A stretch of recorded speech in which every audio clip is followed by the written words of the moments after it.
Are you used to picking up hitchhikers on your long commute to work? You might want to hear about the Hitchhiker road scam. This trick preys on unsuspecting drivers. The scam typically starts with a person posing as a hitchhiker who flags down a car on the side of the road. They may claim to be stranded or in need of a ride to a nearby town or city. In some cases, the hitchhiker may ask the driver to pull over at a specific location, such as a gas station or convenience store, where they will then disappear with the driver's money or other valuables. This scam can also be done in groups, where a bunch of people will flag down a car and ask for a ride, and once the car is on the move, they will threaten the driver and steal money, valuables, or even the car itself. It's important to be aware of this scam and to always be cautious when picking up hitchhikers. It's best to avoid giving money or other valuables to anyone who claims to need a ride, and to never pull over at a location that is not safe or familiar. Hitchhikers are not the only reason why you might get into trouble on the road. A slice of cheese isn't something you'd expect to find on your parked car, am I right? Well, it might indicate something quite dangerous. One woman told the story of such an experience online, thinking it was just a prank made by some neighborhood youngster. She decided to call a friend and ask for help with cleaning the car up. But once the two ladies started rubbing off the melted cheese from her windshield, they saw something strange nearby. She remembered seeing a white van arriving. In it were a bunch of men, suspiciously staring at them. She wasn't alone, so she decided it was safe enough to finish cleaning up the car, even though they didn't feel comfortable being stared at. It took them almost an hour to scrape off the cheese that had melted under the heat. She did wonder, though, if this wasn't a tactic to rob a person. That's because most people would be so focused on cleaning up the mess on their car, they'd be distracted from keeping an eye on the thing they left in the car, like bags, wallets, or even recent shopping items. Or worse, what if it was a kidnapping strategy? That sticky cheese would keep a person really concentrated on fixing the car, so they wouldn't be able to see suspicious people coming at them in due course.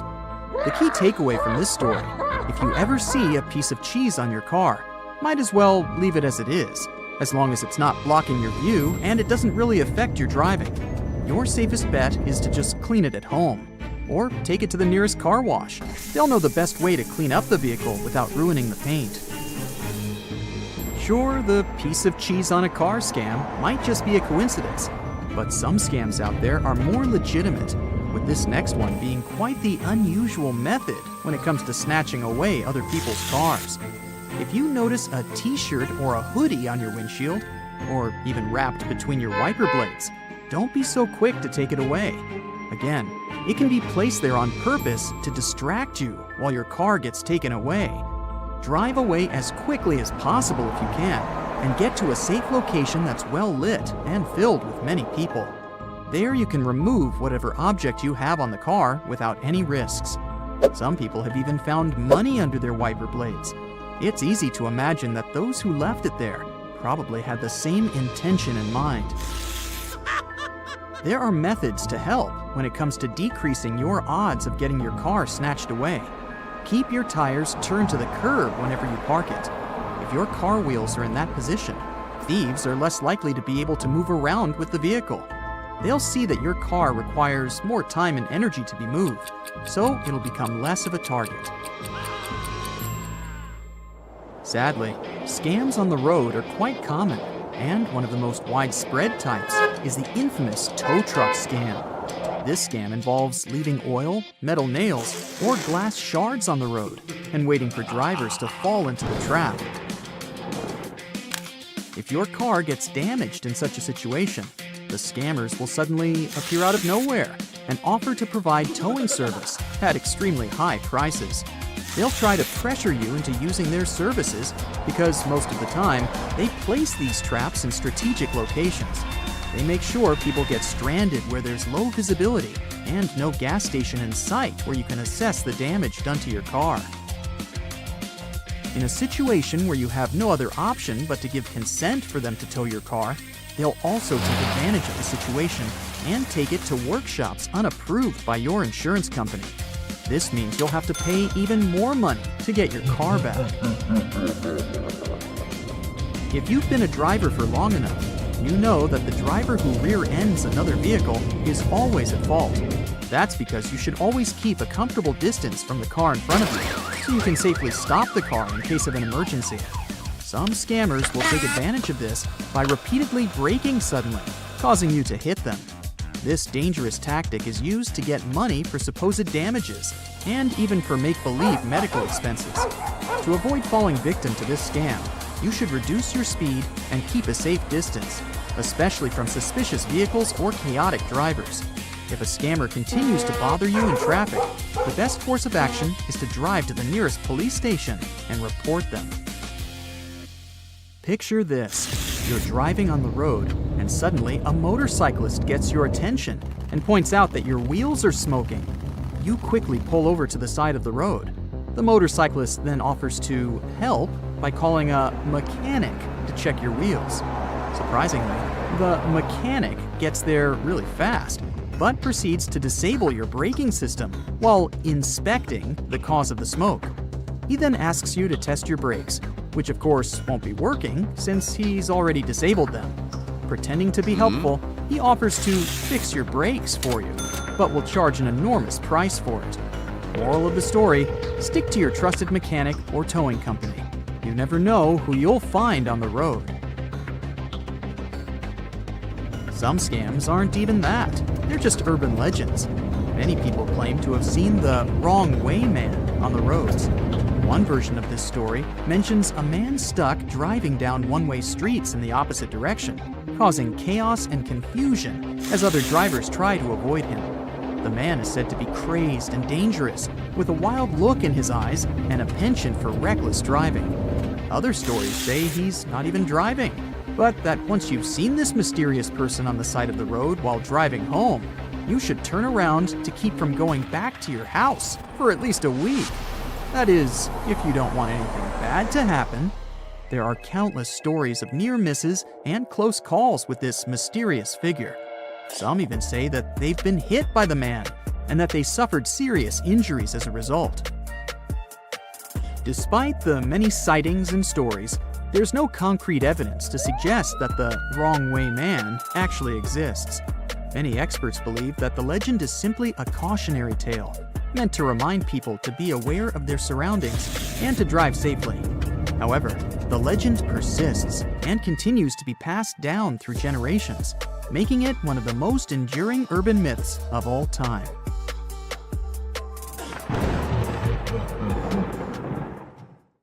Going to the beach in winter seems like a good plan. You can have a bonfire, build a sandcastle, search for shells, or swim in the ocean. The vibe might make you overlook the dangers ahead of you. Do you really think through the potential risks of paying a visit to the beach in the winter? The number one risk is waves. You might think it's okay to admire the view on the beach a few steps back from the ocean. Now let me introduce you to sneakers. Not the chocolate bar, sneaker, or with another name, sleeper waves. These are oversized coastal waves. They catch people off guard because they occur without warning or trace. These waves are particularly seen in Oregon, United States. People have been injured and at least 17 people have been swept up into the ocean since 2000. It got more media attention in 2011 when a memorial statue was built honoring the two teens faced with sneaker waves in Oregon. So, how come these waves are so dangerous? It's about their nature. They come out of the blue. With big waves, you see them coming or growing big. Plus, they form in the ocean and come towards the beach. These waves appear near the shore. It leaves less time for you to run to a safer spot. Okay, most of the time, they're not huge, as would be seen in apocalyptic movies. Yet, you can never know what nature holds. Maybe you remember this example from Mavericks. In 2010, a crowd was watching the surfing competition. Suddenly, two large waves struck the people on the beach. It broke the seawall and injured more than 10 people. Sneaker waves don't look particularly larger than other waves until they break and quickly reach the beach. They form in a period of 10 to 20 minutes in between soft and regular-sized waves. They can surge more than 150 feet beyond the foam line. Then they reach the land with high power. Plus, they carry lots of sand and gravel with them. Sleeper waves are more commonly seen along steep coastlines compared to beaches with wider and softly sloped areas. People named these waves, not scientists. They observed what waves do. They washed up in a sneaky way. I mean, scientists didn't classify this phenomenon as a distinct sort of wave like they did with tsunamis or rogue waves. There's little scientific research made about them. Researchers say that sneaker waves form in offshore storms. These storms transfer the wind energy to the water surface. The waves carry this energy and then arrive at the beach during times of calm weather. The larger amount of energy they obtain compared to the regular waves that preceded them causes them to go higher up the coast. Imagine you go for a walk on the beach with your dog. The waves gently reach the beach. You play the throw and catch game. You don't know about sneaky waves, so you turn into an unwary beachgoer. What's the risk? Being washed into the water trapped against rocks. Since it's winter, you tend to wear heavier clothes. The sand that sneaker waves carry can quickly fill clothing and shoes, and that weighs you down. How can people enjoy the beach safely? First off, keep your distance if you're on the beach for storm watching, for instance. It might be mesmerizing to see how waves roll in over miles of ocean. The storms hit the shore, and you look at those extreme turbulent swells transform into strong 30-foot-long waves. Finding a higher spot that sees the ocean and waves might be best. Be the eagle, not the crab. Did Confucius say that? The second tip is if you're determined to storm watch, never turn your back to the ocean. Yes, eyes on the water. Lastly, be mindful of which part of the beach you're walking on. Stay away from the logs because they hold water. The water increases their weight. In the worst-case scenario, the ocean is powerful enough to roll the logs onto you. Let's assume you're hiking near the ocean. Use the designated trails because park authorities determine them as the safest roads possible.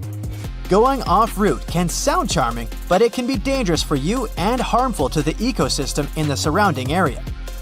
Now that you know where to walk, you can keep your eyes open about the geological stuff. Like the rocks can be slippery, erosion can rip them off. Yeah, it's better to avoid walking near bases of cliffs and bluffs. You'll never know when a natural phenomenon will occur.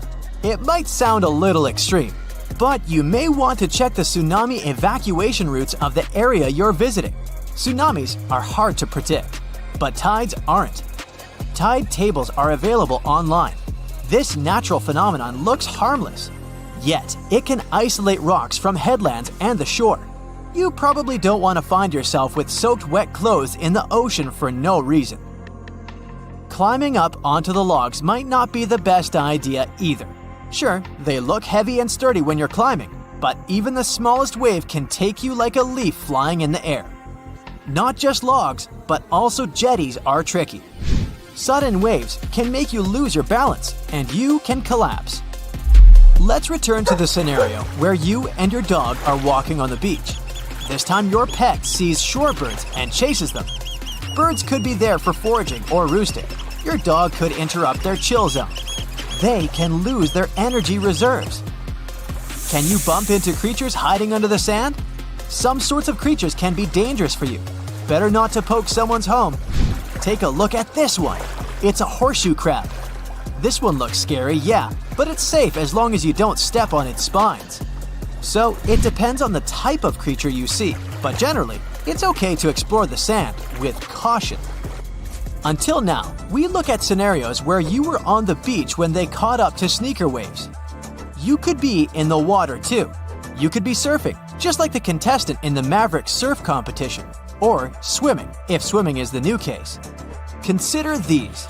The temperature is lower, the waves are crazier, and there are probably no lifeguards there watching you in the winter. Swimming with friends is a safe option.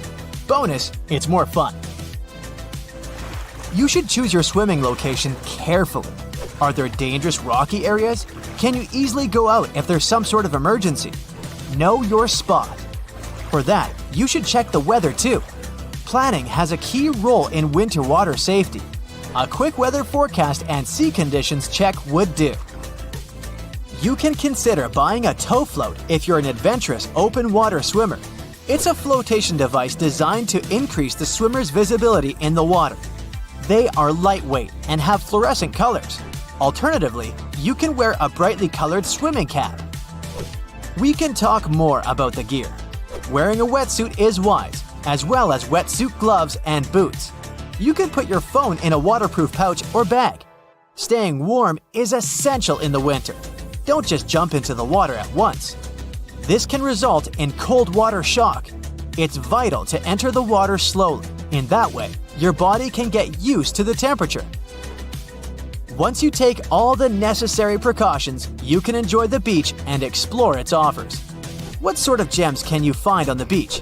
A mermaid's purse? Maybe. No, it's not the purse of Ariel from Disney's Little Mermaid. That's actually an egg case belonging to sharks and rays. It's made out of keratin, kinda similar to your hair and fingernails. These purses are the place where the embryo grows. The egg hatches and the cases are carried away with the water to the beach. If you want to find one, you can look at the area near the seaweed. Have fun while searching for it! Now, I'm ending this video with a quick joke that's suitable for the cold weather of winter. What did the ocean say to the beach? Nothing. It just waved. Hi there. Have you ever wondered why birds tend to fly in circles? It's because of thermals. Now, a thermal is like a big bubble of warm air that rises up from the ground. Have you ever flown a kite on a windy day and watched it go up and down? Well, imagine if the wind was warm instead of cold, and instead of a kite, you were a bird or a glider. So yeah, that warm wind would be a thermal. Thermals occur when the sun heats up the earth, and the air close to the ground gets warm and starts to rise. This creates a column of rising air that birds and gliders can ride on to go up into the sky. Just like how you use the wind to fly a kite, birds can use thermals to soar without flapping their wings too much. They can circle inside the thermal and go higher and higher without using up too much energy. Those that especially tend to use this flying in circles mode are large raptors, such as hawks, vultures, and eagles. When these birds circle in the sky, it looks like they're just hanging there. But nope, it's all about thermals again. It helps them because as they go higher without getting tired, they can look for food more easily or watch out for predators from a good position in the sky. Thermals are important for some other animals that fly too, like insects. You may see lots of birds flying in circles together. Sticking together helps them save even more energy. Some birds, like geese and ducks, tend to fly in a V formation to save their strength. What's interesting is that all the birds in the flock take turns leading the V. As they fly, the birds at the front get tired, so they fall back, and another bird takes their place as the leader. This way, every bird gets a chance to rest and save energy. Thermals can also create powerful storms, like thunderstorms. And sometimes, when you see birds flying in circles or a V shape, it's because they sense a storm is coming. This happens because bad weather comes hand in hand with low pressure. Low pressure systems are areas in the atmosphere where the air pressure is lower than the surrounding areas. When the pressure drops, it can cause the air to move and create wind. If there's enough moisture in the air, the low pressure can even cause thunderstorms, heavy rains, or even hurricanes. Migratory birds are often those who use their keen sense of hearing and vision to detect changes in weather conditions. When a storm is approaching, there can be changes in air pressure, wind speed, and temperature, which can affect their behavior. Some other animals have interesting types of behavior when the bad weather is coming too. Cows and other livestock may huddle together in a group for warmth and protection during a storm. Also, cows are known to lie down in a field before a storm as a way to ease this discomfort, or at least that may be something you've heard. So, what have you heard about this herd? Well, the belief is that cows predict the weather and lie down because they can feel a drop in air pressure that comes with an approaching storm. But science hasn't confirmed it yet, since there's not enough evidence to support this idea. Cows do like to lie down from time to time, but they do it for a variety of reasons, such as to rest or ruminate. So when you see one lying down, You can't be sure it's because bad weather is coming. Different studies showed different results. One found out cows didn't show any significant changes in behavior before the rain, while another study found that cows stood up more often as the rain was coming. Apparently, no one has actually asked the cows about this, but the cows aren't talking, which is why this point is moot. Amphibians, such as frogs and toads, can give us information about natural phenomena. When you hear frogs croaking louder and longer than usual, it might indicate that a storm is approaching. Frogs are sensitive to changes in humidity and air pressure, and they tend to become more active and vocal just before a storm. And when it comes to toads, research says they might even predict earthquakes. This is because before an earthquake, there are changes in the chemistry of the ponds where toads live. The shifts in the ground causes these changes, which in turn causes the toads to flee their homes. Scientists believe we should study these patterns to predict earthquakes more accurately. Meanwhile, dogs can sense storms and thunder too. They feel changes in the air pressure in the atmosphere. Plus, they have a way better sense of hearing and smell than humans. When a storm is approaching, you can spot certain things in their behavior. For instance, they may become more restless or clingy. They may pant excessively or pace back and forth, and they may try to hide in a safe place. This is because dogs can feel the static electricity that builds up in the air before a storm, and they may become anxious or frightened by the loud noises and bright flashes of lightning. There were stories that dogs can predict earthquakes too, but there's no firm evidence of that. But who cares?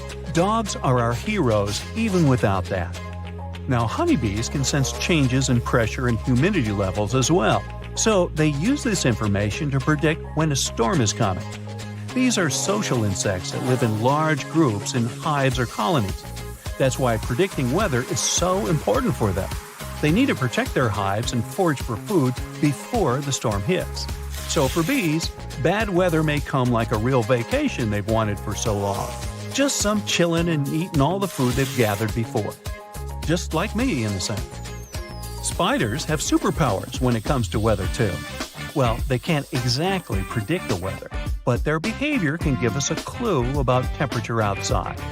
When it's going to get colder, spiders might seek shelter indoors. So, if you see many spiders in your home, it could be a sign that colder weather is on the way. You may have heard snakes can predict earthquakes. The legend where this belief started actually dates back to 373 BCE, when snakes and other creatures are said to have left the area before a major earthquake in Greece. Cool story, but there's little firm evidence to support the theory. Scientists do acknowledge that snakes and other animals can sense earthquakes a few seconds before people do, because they can feel the initial wave better. But it's still not clear if they can detect it days in advance. How about sheep and their sixth sense? It allows them to predict rain or snow. They huddle together tightly before a storm, which could be a way to keep warm or protect themselves from the weather. But this theory needs to be yet appropriately tested and proven. You will hear wolves howling during big storms as well. Many people think wolves do it when a full moon is outside. But some experts believe the change in air pressure that comes with a big storm may cause discomfort in sensitive canine ears, and this is what makes them howl. But again, it's hard to tell precisely because wolves howl for many reasons. They do it to signal danger, attract a mate, and communicate with their pack. There's also no evidence the full moon fascinates them so much that they feel the urge to howl when they see it. But it's good for the movies, though. Sharks have ears sensitive to changes in air and water pressure that usually occur during hurricanes and tropical storms. Some experts believe they can detect these and quickly dive into deeper waters to stay safe. Studies showed sharks behave like this many times before storms.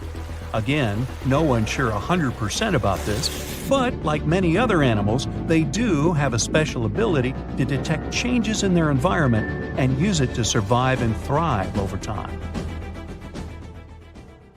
Have you ever seen a sea cucumber lying on a bed of sand and thought it looked like a blob? Well, these creatures may seem squishy and defenseless, but they actually have some fascinating strategies to keep themselves safe. Biologists uncovered chemical compounds with the help of which sea cucumbers protect themselves from predators and even from their own toxins. And guess what? These compounds might be useful for human health. When sea cucumbers feel threatened, they can expel thread-like parts of their bodies. These tubes immobilize predators in a sticky, toxic embrace. The toxicity comes from some chemical compounds commonly found in plants. Interestingly, these chemicals are much less common in animals, but sea cucumbers have evolved to use them to their advantage. The substances are also known for their antioxidant and anti-inflammatory properties. They're already used in a bunch of industries, like cosmetics. But using these chemicals as a defense creates a big problem for sea cucumbers. They need to avoid damaging themselves with their own toxins. It means their own cells can't contain cholesterol, the target that the toxins bind to and pierce. Instead, sea cucumbers have developed two kinds of cholesterol alternatives. It's a self-defense strategy, you see? If you can produce these toxic substances, you have to be able to not make yourself sick. Smart and cute as they are, now you know not to touch a sea cucumber should you ever stumble upon one at the beach. Speaking of things you should avoid at the beach, let's move on to the marbled cone snail, a creature so unique and dangerous that it'll make your head spin. This one is quite the world traveler. It can be found all the way from the southern tip of India to Okinawa, Japan, and southeast to New Caledonia and Samoa. That's quite an impressive range. And it's not just where it's found that's interesting, it's how it hunts. This snail may be small, but it's a fierce predator. It loves to chow down on other snails and sometimes even its own kind. When it's hungry, it'll stick out its long white tooth and shoot a poison-laden harpoon at its prey.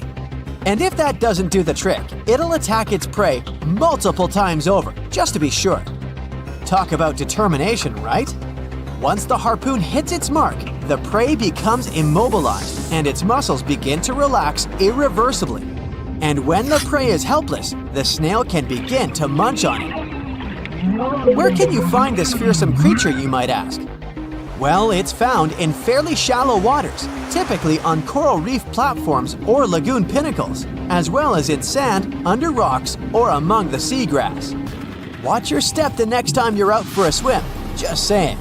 On the bright side, did you know that this snail's venom is being developed as a potential treatment for pain? Some of the chemicals found in this substance have been studied, and they're showing promise. Who knew that this unusual predator could have a softer side too? Next on your list of creatures to avoid should be a little fish called the stonefish. Now, you might think this sounds like a cute little pet rock, but let me tell you, it's not to be messed with. In fact, it's the most venomous fish in the entire ocean. These guys are masters of disguise, blending right in with their surroundings at rocky or muddy bottoms of marine habitats in the Indo-Pacific region. They're like the ninjas of the sea, waiting patiently for their prey to swim by before swiftly attacking and swallowing it whole. But here's the thing, you could easily swim right by a stonefish without even realizing it's there. Now, I know what you're thinking. I don't want to accidentally step on a stonefish, and trust me, you really don't. These guys have a lot of spines lining their backs, and they release venom when they're stepped on. Ouch! That venom can cause terrible pain, swelling, and damaged tissues. Not exactly a good day at the beach if you ask me. But don't worry, the stonefish isn't out to get you. It uses its spines defensively, not offensively. So, as long as you're not disturbing it or stepping on it, you should be fine. Just be careful where you step and maybe invest in some water shoes. And if you do happen to get stung, seek specialized attention immediately. It's best to always look where you walk, shuffle your feet along the bottom to avoid stepping directly on the fish, and wear water shoes when you're in an area that could be home to stonefish. Have you ever had the pleasure of meeting a lionfish up close? They're such beautiful creatures with all those colors and fins that look like wings and accessories. It's easy to be mesmerized by their elegance, but don't be fooled by their stunning appearance. They're not to be messed with. In fact, they're one of the most dangerous fish in the ocean. If you get stung, you'll experience a lot of pain, maybe even some allergic reactions. Lionfish inject venom through their needle-sharp dorsal and pelvic fins. They're not aggressive and won't sting you out of the blue, but they will act in self-defense if provoked or caught. It's not just their venom that makes them dangerous. They also have tiny teeth. But instead of using them to bite predators, they have something even more dangerous: their fins. The lionfish uses these spine-like fins to ward off predators. And unfortunately, that includes humans. So, while it might be tempting to swim up close to a fish and say hello, beware of its sharp spines. But here's the thing: lionfish can be eaten. Some say they're actually quite delicious. And since they're a threat to reef ecosystems, human consumption is encouraged. Just make sure you remove the venomous spines first. If you're snorkeling or swimming near the corals in the Atlantic or Pacific Ocean, you might encounter these stunning fish. Keep a reasonable distance between you and the lionfish, and they won't feel threatened or startled enough to sting you in self-defense. Sea urchins might also cause some trouble if stumbled upon. Don't worry, they won't be jumping off the reef and flinging spines at you. They're not aggressive at all. These creatures are everywhere, from rocky shores to coral reefs, and are quite common in almost every body of salt water, including all of the world's oceans. So it's not surprising that sea urchin injuries are pretty common too. But hey, accidents happen, especially when we're distracted by a cute little turtle or too excited about exploring a new dive site. Now, let's talk about their defense mechanisms. These little guys have two ways of defending themselves: their spines and these tiny jaw-like structures that can inject a painful substance. Some species have long, sharp spines that can easily pierce even a thick wetsuit and lodge deep in your skin. Yikes! But don't worry, avoiding sea urchins is not rocket science. Just try to maintain a good awareness of your surroundings. Watch out for protruding spines in the sand and control your buoyancy. It'll help you stay at least a few feet away from corals, which may conceal urchins in their crevices. And if a shore entry has many urchins, pick a different dive site. No biggie. Now let's talk about first aid for sea urchin stings. Soaking the area in hot water for up to an hour and a half can break down the dangerous substance and alleviate the pain. Carefully remove the spines with tweezers and shave the area to remove those pesky spikes. Then, wash the injured area with soap and rinse with fresh water. Apply topical creams if you have any in your beach bag too.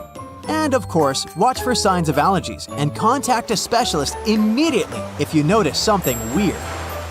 But hey, let's not forget that sea urchins are just one of many hazards of the deep. There are bearded fireworms, pufferfish, and fire coral too.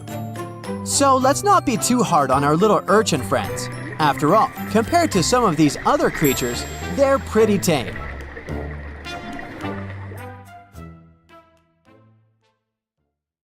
Although the Da Vinci Code might not hold the same level of mystery as the Da Vinci Code, deciphering it can offer crucial protection against potential burglaries. This code consists of a series of cryptic notes and alerts that burglars use to communicate with each other, warning their accomplices about the risks and challenges they may face when targeting a specific property. By understanding and decoding the Da Vinci Code, we common people can effectively safeguard our homes and belongings against intruders, ensuring enhanced security and peace of mind. Look here, a cute garden gnome. Welp, if it doesn't belong to you and you didn't place it in your garden yourself, it's the Da Vinci Code. Police are warning about a concerning trend involving the placement of Christmas gnomes in gardens. These are not some gifts, and they aren't placed by mistake, as these gnomes may be used as a signal by potential burglars to determine if a home is vacant. So you gotta always remain vigilant and take steps to secure your property. Some authorities report that a band of serial burglars in Fairfax County, Virginia have been breaking into homes using bouquets of flowers and spray paint. Apparently, a lady would show up at the door with flowers, but if no one answered, she'd head back to the car. Then, two guys would bust in and steal stuff like jewelry and cash. They've been trying to stay incognito by interfering and covering up home security cameras. Thieves are drawing secret symbols in the street to communicate with other criminals about potential targets. These symbols can indicate whether a home is affluent, has already been robbed, or does not contain valuable items. Alarmingly, they can also signify if there is a vulnerable woman living in the house, or if the occupant is easily frightened or gullible. Law enforcement officers have deciphered the meanings behind several of these symbols. For example, an X suggests the home is a good target, while an X enclosed within a circle indicates there is nothing worth stealing inside. A capital D with a line through it signifies that breaking into the house is too risky, while 5 circles in the form of a star indicate a wealthy property. Additional symbols can reveal if a home is equipped with an alarm system or has been previously burglarized. Those signs aren't the only things you have to keep an eye out for. Watch out for unfamiliar solicitors who may seem out of place or suspicious when knocking on your door. If they're unable to provide proper identification or a valid reason for being there, it's best to proceed with vigilance. Be cautious of anyone claiming to be from a utility company but unable to provide a legitimate ID. They may have ulterior motives for wanting access to your home. It is important to remain vigilant and aware of your surroundings, especially when it comes to individuals who may be lingering around your residence. Keep a watchful eye out for anyone who appears to be loitering near your home, jotting down suspicious notes, or simply watching your property with a keen interest. This behavior could be a red flag that someone is monitoring your movements and activities, potentially in search of weaknesses or vulnerabilities in your home security. Make sure to report any suspicious behavior to the authorities and take necessary precautions to protect yourself and your property from potential threats. Also, be wary of individuals pretending to be survey takers or conducting market research. While some surveys may be genuine, scammers could use this as a way to gather information about your home security and routines. Keep an eye out for charity groups who may seem more interested in your home than your beliefs or donations. This could be a telltale sign of a potential scam. Also, look out for any unidentified vehicles in your neighborhood, as they may be scouting for potential targets. If you find your mailbox jammed with unwanted leaflets or flyers, it could be a sign that someone is keeping a close eye on your home or trying to gather information. Burglars may try to create a fake accident to trick you into leaving your home. Be cautious and don't fall for that. If you're in doubt, always call 911. Additionally, be wary of strange phone calls where the caller remains silent. If you receive repeated calls like this, it could be a signal that your home is being targeted by burglars who want to see if you're there. Finding a pizza flyer or a newspaper under your welcome mat might also indicate that your home is being scoped out. If these items are left overnight, it could suggest to potential intruders that the house is empty. Be sure to remove them as soon as you return home. Formerly one of the most highly sought-after criminals in the country, Adrian Pritchard is now determined to assist individuals in avoiding the break-ins he once carried out. Pritchard spent a decade engaged in criminal activities, committing hundreds of burglaries that started when he was just a kid. Over 20 years since his last release from prison, Pritchard, who is now in his 50s, wants to share his insights on preventing crimes like the ones he used to perpetrate. Pritchard and his partners would conduct surveillance during the day and break into properties at night, employing various techniques to navigate through homes and businesses undetected. Moreover, he would sometimes engage in spiteful acts. For example, he could leave a total mess in a victim's house as a statement of defiance. Today, Pritchard resides in Hawke's Bay with his 3 daughters and is committing to helping others avoid falling victim to burglary. Drawing from his past experiences, he offers valuable advice on safeguarding homes, such as investing in surveillance cameras, keeping objects away from windows, and avoiding common hiding spots for spare keys. Additionally, Pritchard emphasizes the importance of deadbolts, maintaining clear letterboxes, and utilizing barbed wire for added security measures.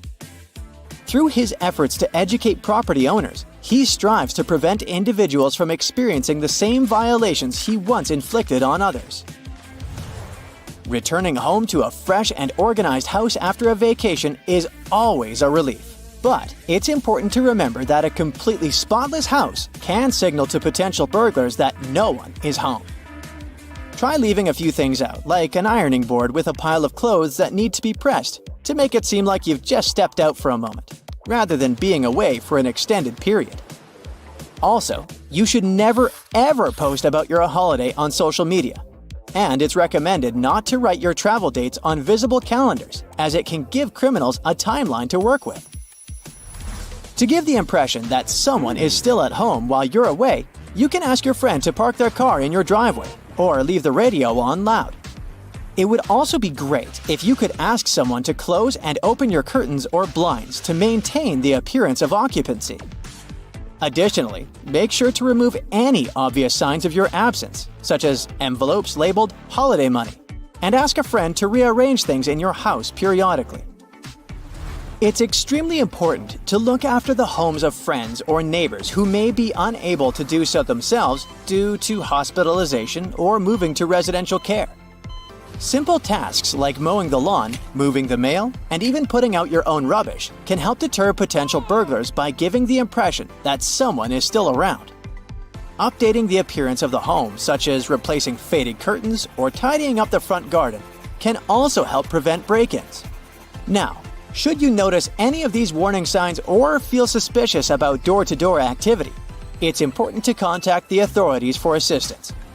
Always prioritize your safety and home security by staying vigilant and taking appropriate precautions. Remember, while these signs may not always indicate criminal activity, they should prompt you to take necessary action. In the heart of a dense forest, a person embarks on a forest hike, delving into the hidden depths of nature's playground. But this isn't your ordinary stroll through the trees. It takes a turn towards an eerie and spine-chilling discovery. Our protagonist, with a twinkle of curiosity in his eyes, discovers a burrow hiding in the shadows. Curiosity outweighs fear, and our explorer comes up closer. It's not some random burrow. This one belongs to a fox. So, what if it's the wrong move, and they should just run away?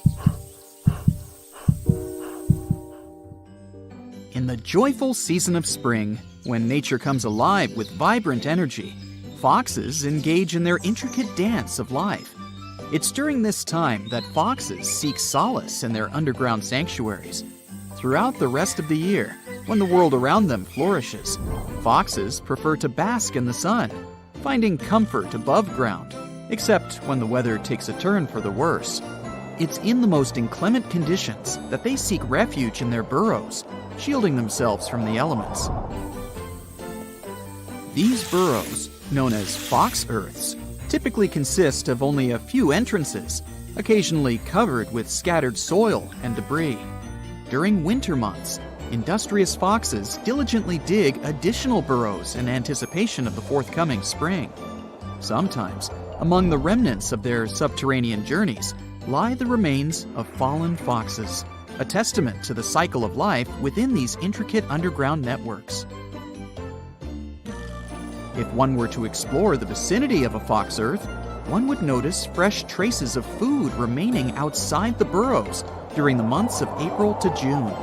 It's during this period, when playful fox cubs grace the earth with their presence, that remnants of their feasts can be found, a delightful sign of life unfolding. So, what do these earths look like?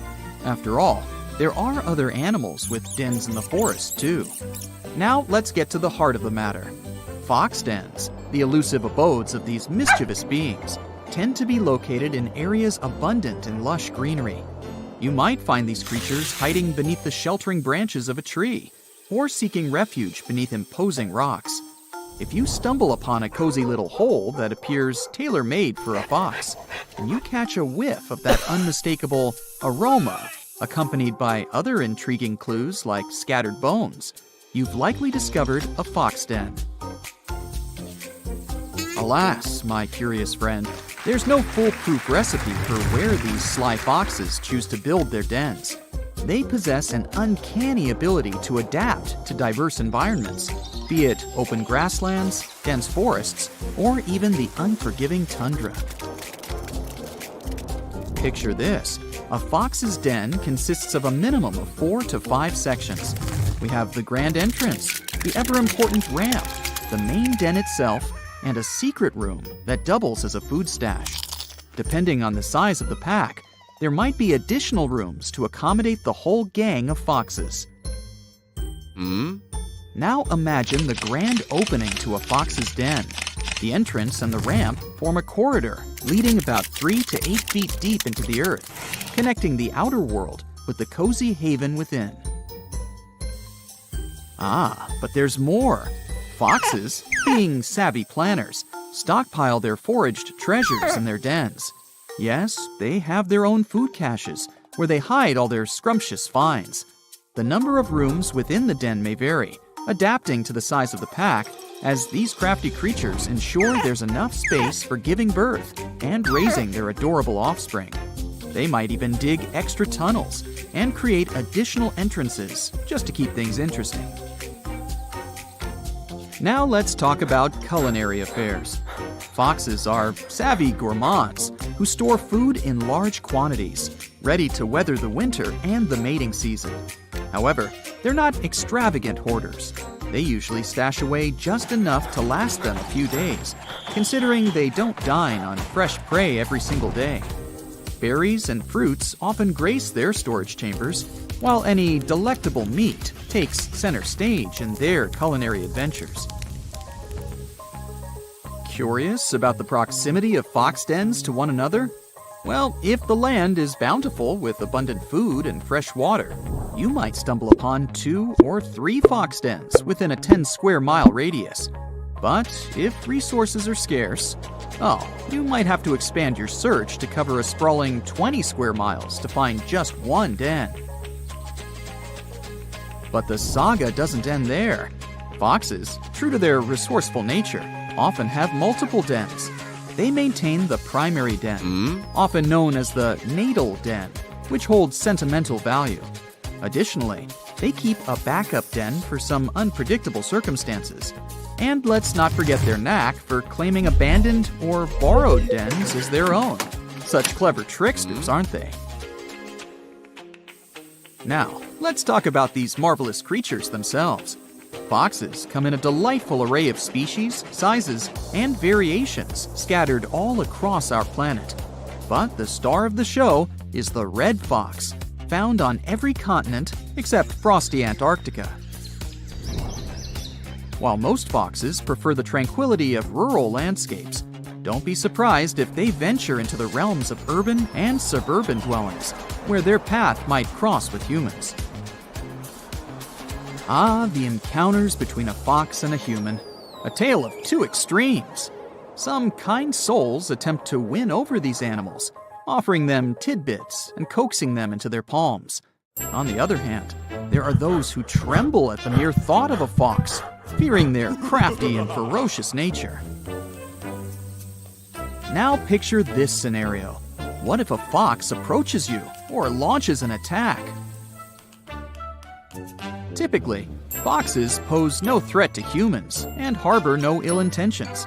They prefer to feast upon small mammals or livestock, reserving their aggression for hunting or self-defense. Yet, there have been reported cases of foxes crossing paths with humans, including incidents. Therefore, knowing what steps to take if a fox approaches or pounces on you is crucial.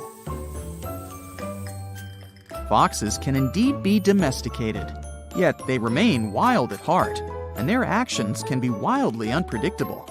They might momentarily embrace their tamed side, only to snap back into their untamed instincts when feeling cornered, threatened, hungry, or simply scared.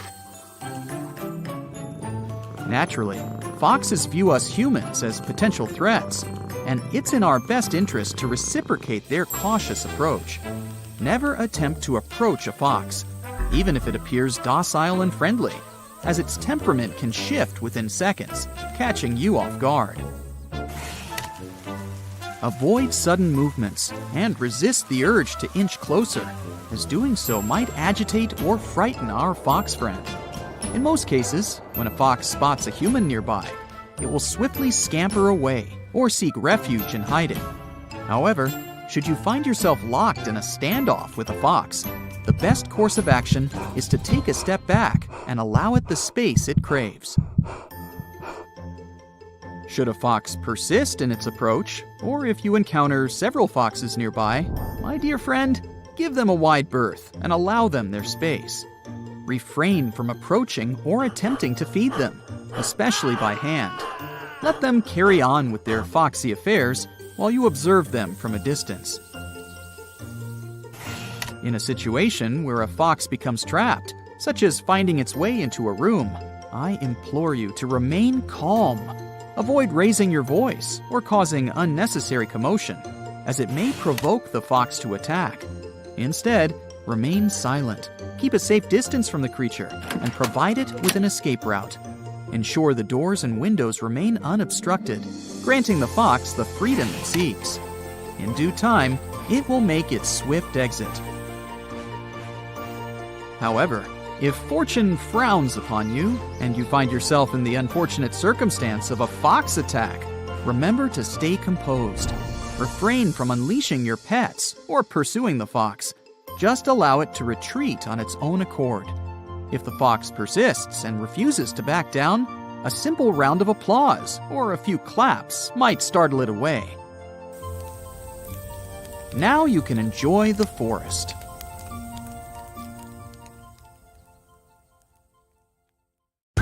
Now, if for some reason you ever, decide to wake up a sleeping giant panda or cuddle it, just remember that's a bad idea. Even fearless big cats like snow leopards are wary of bothering pandas in the wild. The ones you see in the zoo might not be that active, but they still have a massive jaw that can deliver a powerful bite. Their huge false thumb lets them get a good grip on their enemies. The most misleading thing about the leopard seal is its mouth, which always appears to be smiling. But they're actually rather aggressive animals and effective lone hunters. They like to play cat and mouse with their food, which includes penguins, fish, squid, and even smaller seals. Not so long ago, a leopard seal even dragged a marine biologist deep underwater. Hey, stop playing with your food! Anteaters feed on insects, citrus fruit, and avocados. Watch out! They have no teeth, poor vision, and bad hearing. Sounds kind of like my Uncle Rudy. They aren't aggressive and stay away from people.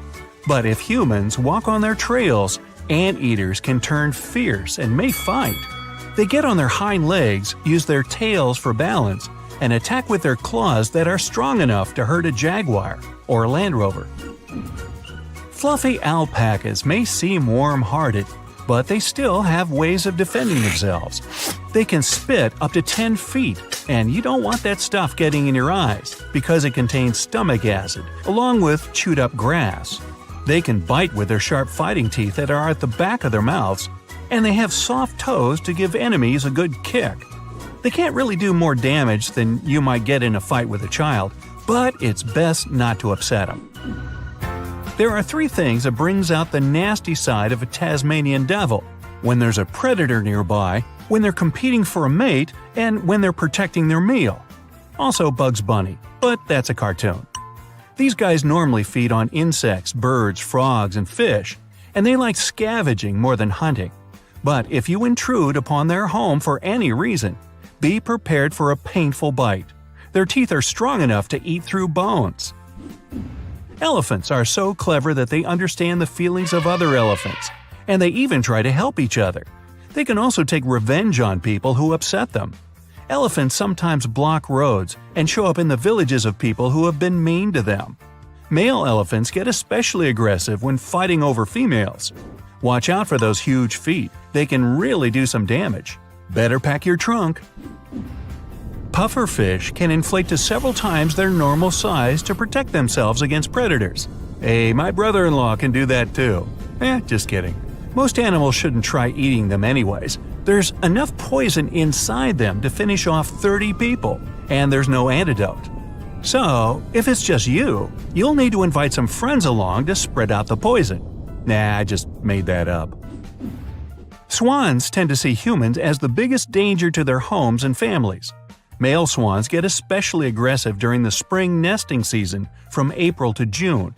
When kayakers, rowers, or anglers get too close to their nests, swans start hissing and flapping their wings. If you don't pay attention to these warning signs, the swan might even try to flip your boat over. Dolphins are the only species on the planet, apart from humans, that can take another creature's life for no logical reason. Males sometimes attack female dolphins or even baby ones, and they don't do it for food. If an angry dolphin chases you, you have no chance of outswimming it. They can move at 22 miles per hour. The top speed of Olympic swimmer Michael Phelps is only 6 miles per hour, so he can't help you. Slow lorises are the only venomous primates in the world. They carry poison in their elbows. It's transferred to their mouths during grooming to protect their babies. Plus, they scare off predators like pythons and eaglehawks using special markings that show how fearsome they are. If a slow loris bites a person who ends up on its territory or annoys it, the result can be rashes, anaphylactic shock, or, even worse. Despite their massive weight and clumsy bodies, hippos can run much faster than people, and they have much sharper teeth. If you get in their way on their trip to the watering hole, their aggression kicks in. Before they attack you, though, they'll give you some warning signs. If you see a hippo yawn or make a sound like a laugh, it means it's about to get mad. Well, that's rather confusing, isn't it? Blue-ringed octopuses are really tiny, but their venom is 1,000 times stronger than cyanide. They normally use it to hunt shrimp, crabs, and small fish. If this creature feels threatened, it'll flash its blue rings as a warning. If you don't pay attention, it may bite you. You might not notice the bite itself, but minutes later, you'll definitely notice the symptoms: nausea, numbness, and even the loss of your senses and motor skills. So, pay attention down there. Geographic cone snails are a seriously dangerous critter. They puncture their victims with a tooth that's like a harpoon, and then inject their venom. If a small cone attacks you, it'll just feel like a bee sting. If you're unlucky enough to meet a larger one, though, it could cause numbing, swelling, muscle paralysis, changes to your vision, and even breathing difficulties. Canada geese have been living close to humans for years, but they're still wary of us getting near their homes, especially during the spring mating season. At this time, the male geese can chase and bite people that seem like a threat to their mates, eggs, or babies. If you want to avoid being attacked by this seriously angry bird, the best thing you can do is just slowly back away. Squirrels have a lot of enemies, both in the wild and in cities. Their superpower against all of them is their speed and agility. Most of the time, it's completely safe to go near them, but they can still be unpredictable like any wild animal. They go on biting sprees occasionally, and watch out, they carry infections like rabies. They're more likely to go after your pets or kids, but they can also bite adults. So, to play it safe, always walk behind your pets or kids to use them as decoys. Of course I'm kidding. If you ever see a kangaroo get up on its hind legs, back off. This is their way of warning you that they think you're a threat to their females or their food. They are real pros at boxing with each other, and they have really long legs and sharp claws. Kangaroos jump into the air to give extra force to their kicks, which are powerful enough to break bones. A platypus doesn't have teeth, and it mainly eats insects and shellfish.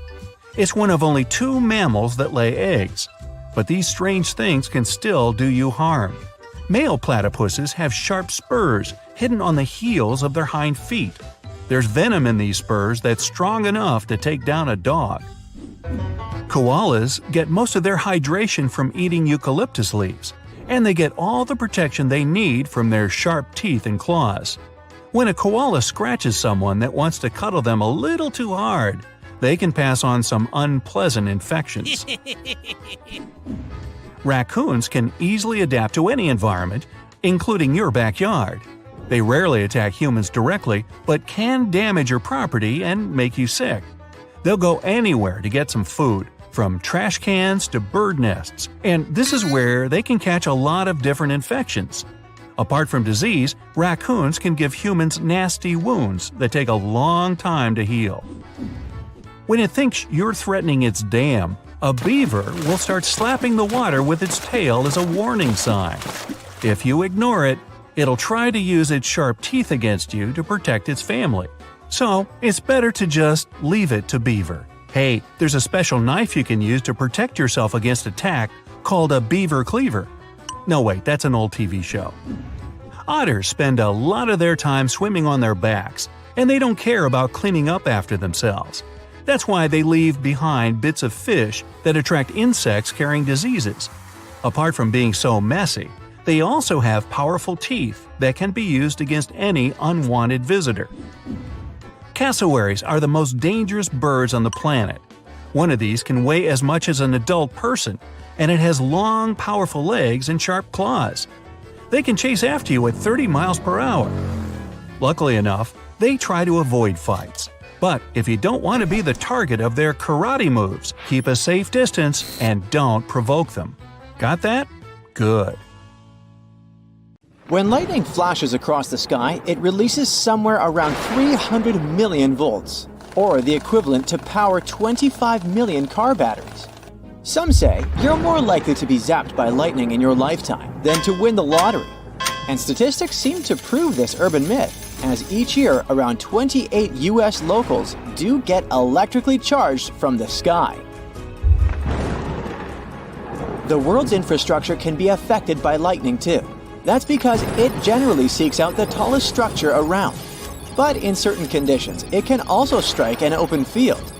So scientists came together and invented a laser lightning rod that might help. This unique invention might make lightning strikes a bit more manageable, since it can guard a much larger area than the traditional one, and it's flexible.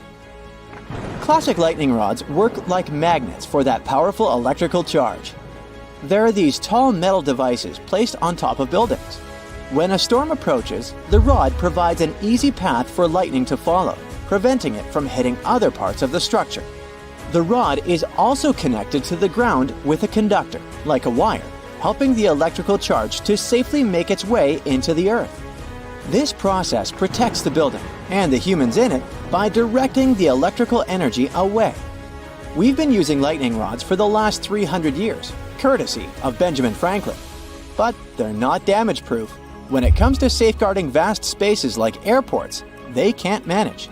That's because they can only cover an area proportional to their height. Here's where this new, improved lightning rod can help. When the laser zaps the sky, it leaves behind a trail of superheated air called plasma. The same way a sculptor carves out traces in clay, the laser creates channels in the air. These channels then become the lightning's new favorite route, guiding it down to the ground. This new method was tested in the Swiss Alps back in 2021, and the results were promising. These lasers do have their own disadvantages. They aren't always available and need a heads up. That's because they have to be activated before a bolt hits. If you're a second too late, tough luck.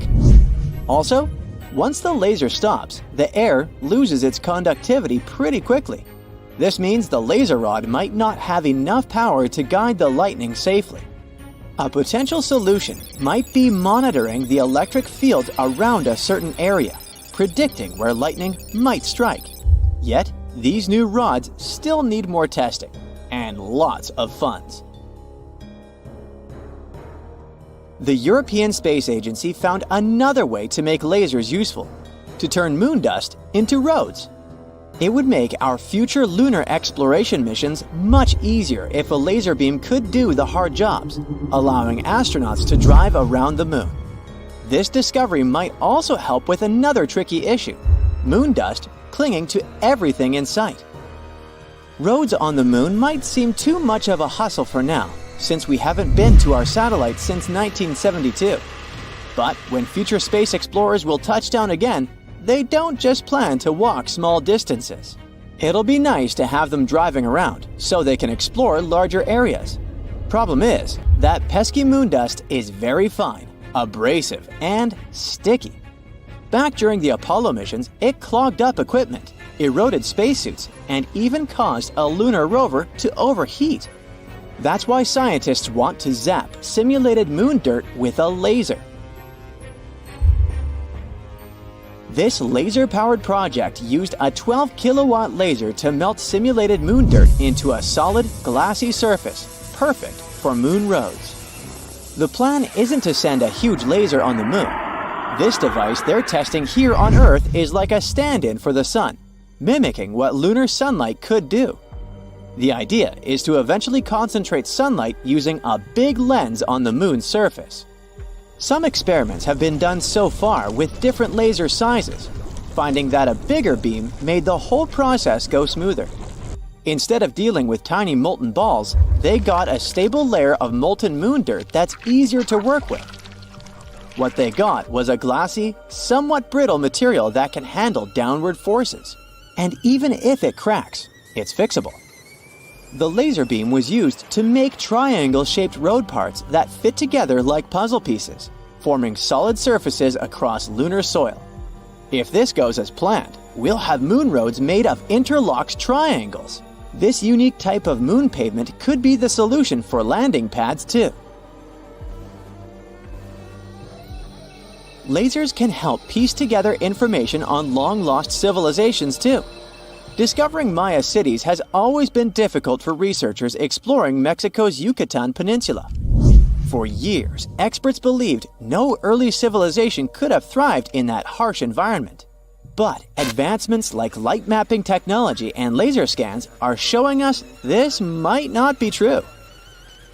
Lidar technology can lend a helping hand for archaeologists, especially in areas that are hard to physically reach. That's because it's like we're equipping computers with a pair of eyes. The whole thing works as a flashlight, sending out small light beams in the form of a pulsated laser. These beams bounce off objects like trees and buildings and come back to the flashlight. Lidar measures how long it takes for the light to return, creating a map of the surroundings. When a self-driving car or robot wants to know where it is, it uses Lidar to send out these light beams. By figuring out how long they take to come back and where they hit, the car or robot can understand what's around it, making it safer for them to move around through the fog or at nighttime without bumping into things. With this technology, a team uncovered the massive Maya city of Acomtun. Lidar technology helped researchers to map the jungle floor, revealing hidden structures. Yet someone still needed to verify these findings on foot. The journey to Acomtun wasn't extremely challenging. The region, quite far from the nearest airport, is mostly unexplored, accessible only through old hunting and logging routes. The dense terrain made the trek challenging, taking the team up to 2 weeks to cover just 30 miles. But the effort paid off, revealing monumental structures like a large acropolis and intriguing shapes hinting at a marketplace or cultural center. Lidar is also used in rovers we'll need to explore other planets. This will allow the robots we send up there to navigate their surroundings without direct human indications. It's also helped us better understand the best location to place solar panels, making it cheaper and faster for us to meet our energy needs. We might also be able to use lasers to predict how a volcano is gonna act. These structures are loaded with magma, the molten rock sneaking upwards from the Earth's insides. When a volcano blows its top, a chemical reaction happens, transforming magma into what we call lava. The specialists behind this new use of lasers think of magma as the computer code of volcanoes. It reveals information on how a volcano might pop up. That's because not all eruptions bring lava, and even if they do, there are different lava types, depending on how runny it is. Magma is like a mix of liquid, gas, and crystals that are shaken up inside the volcano. There are many elements at play before a volcanic eruption, so it's hard to study and understand that complex chemistry. To organize things around a bit, scientists hit the cooled magma, the rock matrix, with a laser, just like the ones you might have encountered if you've ever had eye surgery. It makes the chemical components easier to study. This latest laser eye method was used on samples from a 2021 eruption, which lasted 85 days. It covered over 4 square miles, spewing loads of lava that wrecked over 1,000 homes and displaced over 7,000 people. To prevent such events from happening again, scientists need more data. It's true, earthquakes and ground shifts help specialists predict what a volcano might do, but knowing a bit more about its chemistry can help a bit more. One day, the hand of Ross McPherson, a teenager from Scotland, suddenly turned red and started hurting badly. Soon, a painful blister appeared. It was the size of an orange. This made it hard for Ross to even dress himself. The discomfort was unbearable, and he needed doctors' help to get rid of this nightmare. Turned out, he accidentally brushed his hand against the harmless-looking plant while riding his bike near his home. All this nightmare was caused by one very dangerous plant, the giant hogweed. The giant hogweed is a group of toxic look-alike plants that are known as Britain's most dangerous plant. Surprisingly, this plant is a member of the carrot family. It was originally hanging out in the Caucasus. People really liked it for its impressive height of over 16 feet and pleasant appearance. They started planting it in gardens, and then suddenly it turned out that the plant was highly toxic. By the 80s, it was officially banned from gardens in England.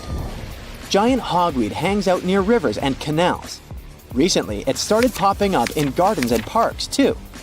People have spotted it all over the UK.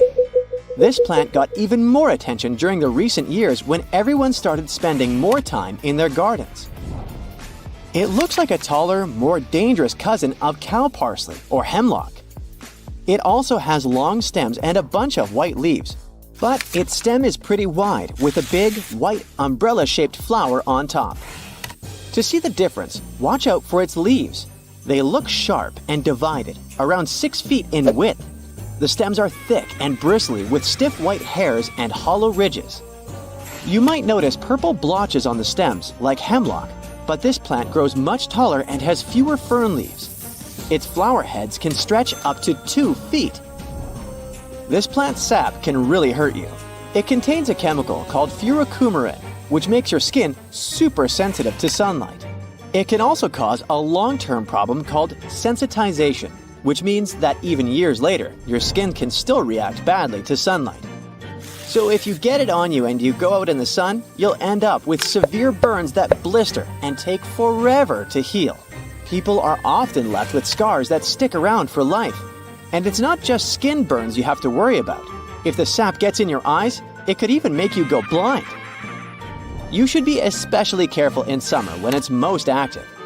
Remember that you can get affected by it even if you wear clothes or shoes. So just try to stay away from anything suspicious looking.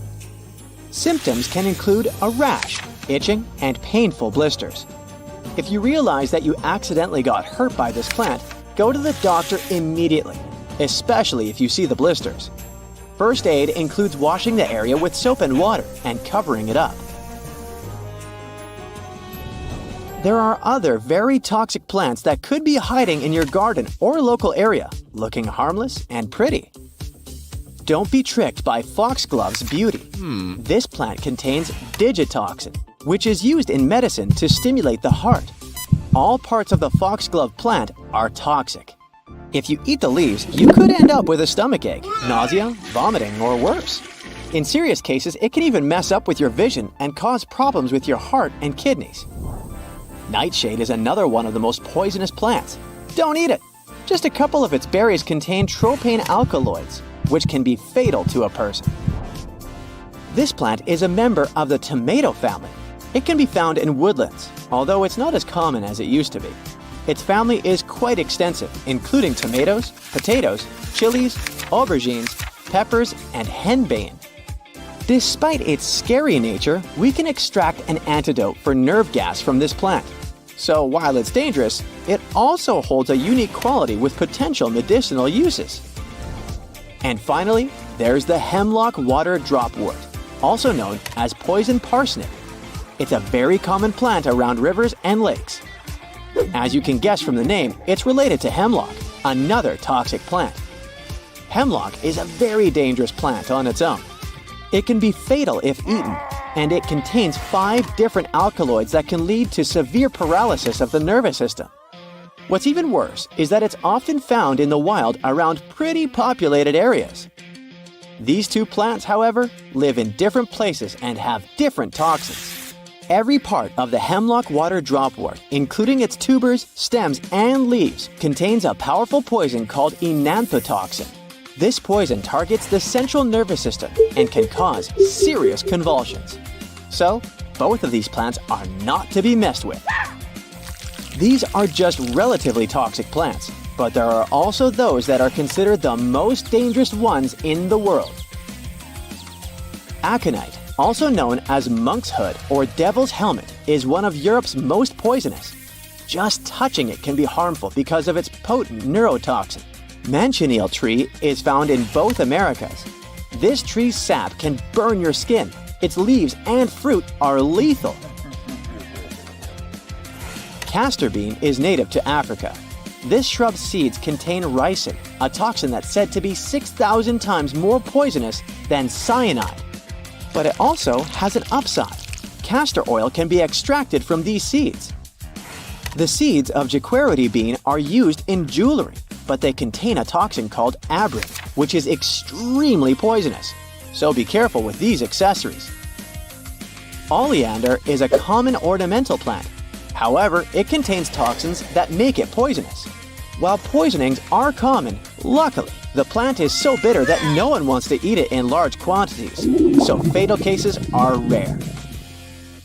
Gympie gympie is a plant from Australasia, Indonesia, and Malaysia.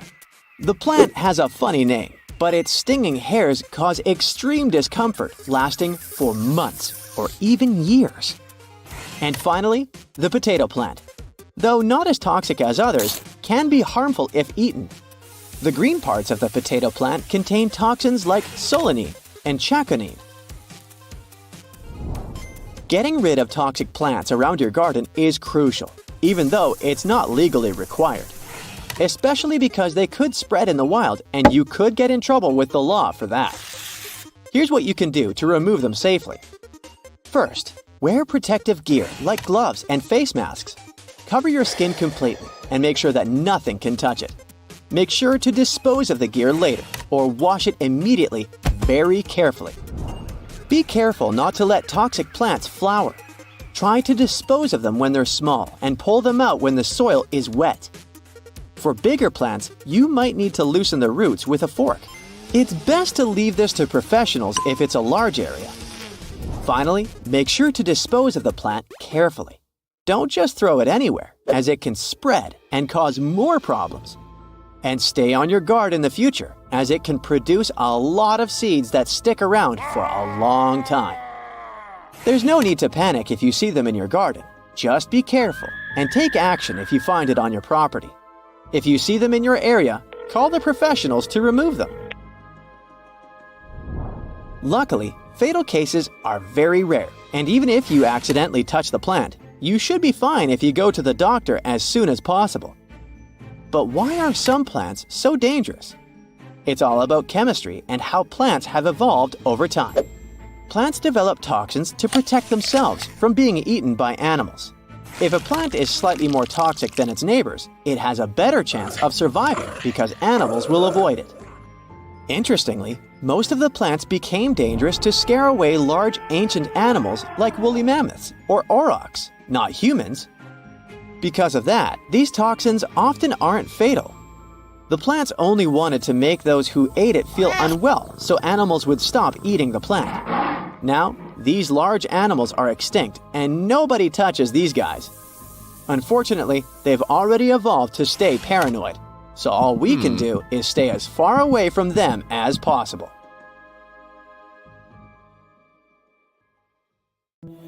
This spiky tree knows how to shoot, so you better stay away from it. It's called a sandbox tree, and you can find it in Amazonia. Initially, its seeds are formed in the shape of a small pumpkin. As time goes by, they harden and mature. But here comes the fun part.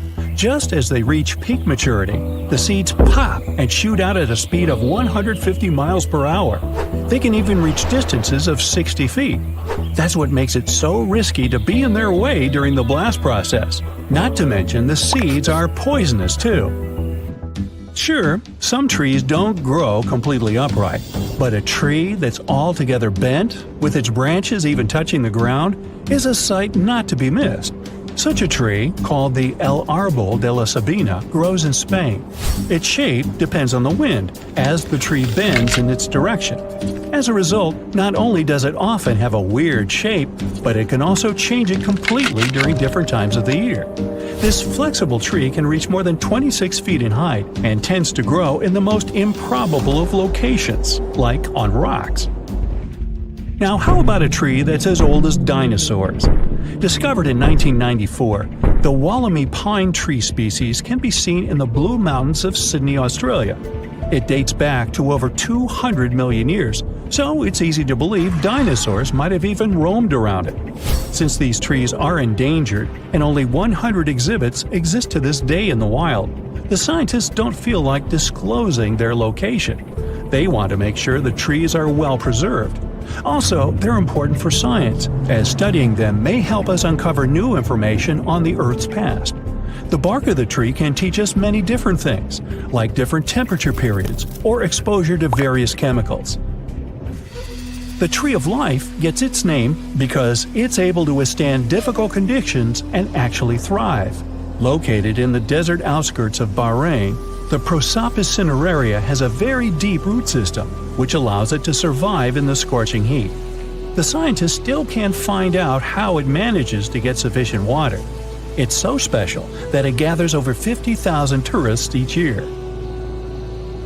La India Dormida in Panama is a mountainous area that's shaped like the body of a sleeping girl. It's part of a bigger, mysterious region called La Val de Anton, one of the largest inhabited dormant volcanoes in the world. And it has some pretty weird trees too, square ones. Even the rings of these trees, meaning the interior of their trunks, are the same shape, with sharp edges, sometimes even at a perfect 90-degree angle.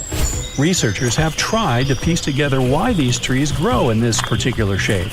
They even tried taking samples of some of the trees and planting them elsewhere, to see if they retain that shape.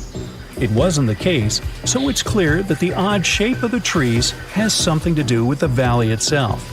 Some people believe that a local farmer might have originally planted the trees in boxes, forcing the trees to grow like that, to reduce lumber waste, since round trees often end up being cut in sharp-angled pieces. One of the oldest and biggest trees in the world is found in the Sequoia National Park of the United States. It's called General Sherman and stretches at 275 feet. It's almost as big as the Statue of Liberty. Its circumference is equally as impressive, as near the ground it is around 102 feet around. As for its age, we can only guess it to be between 2,300 and 2,700 years. That's an old tree! There are a lot of beautiful species of trees out there, but none as striking as the rainbow eucalyptus found in the Philippines. It almost looks hand-painted because of its multicolored layers of bark. This tree also shades its layers irregularly, which means it shows a lot of colors at once, from green to blue, then purple to orange, and then finally reaching brown. It's not used for decorating purposes, but rather for paper manufacturing. Located in Namibia is a tree that's also weird in shape and pretty dangerous, the bottle tree. Okay, in terms of shape, it's pretty self-explanatory, with a round trunk that narrows down toward the top. But the milky sap harvested from the tree is extremely poisonous.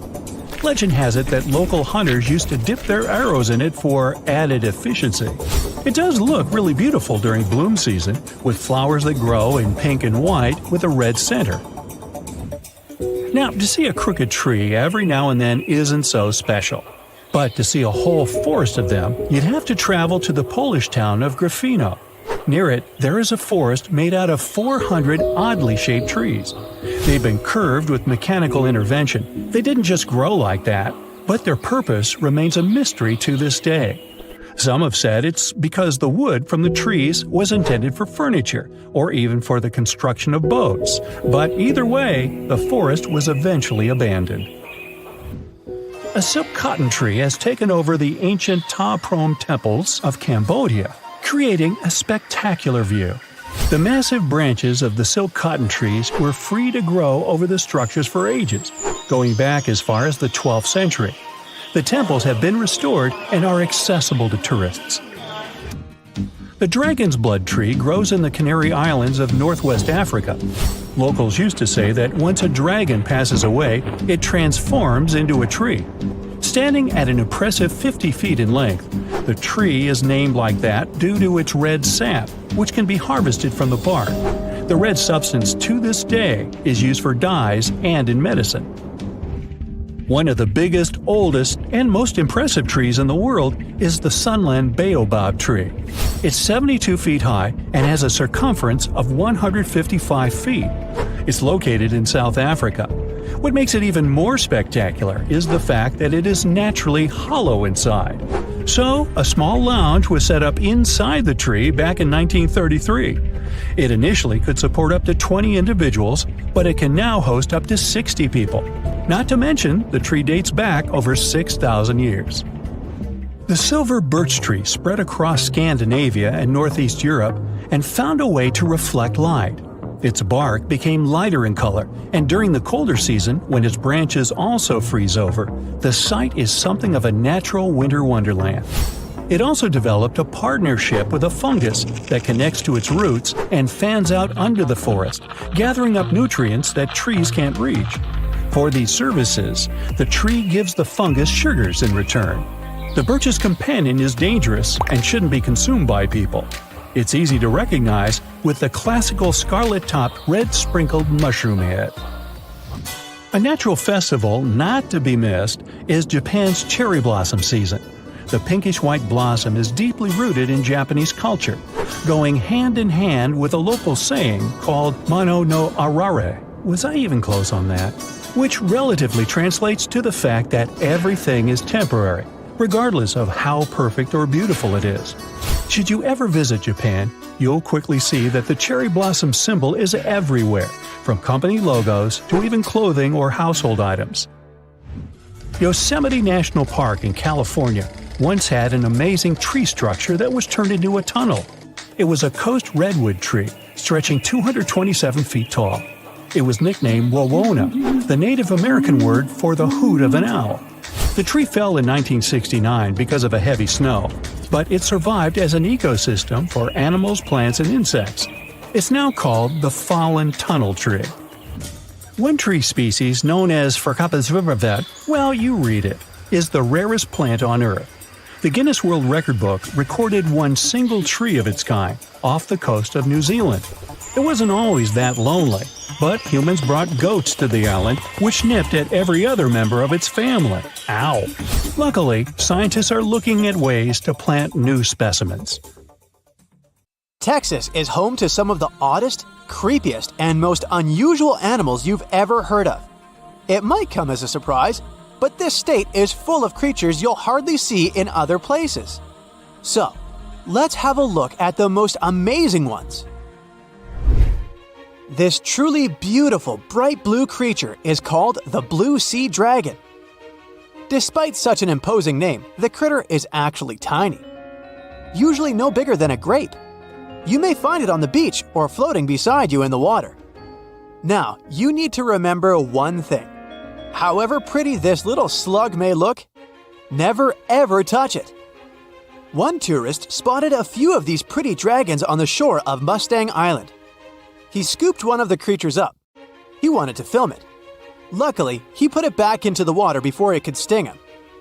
Otherwise, it would have ended badly since the blue sea dragon is venomous.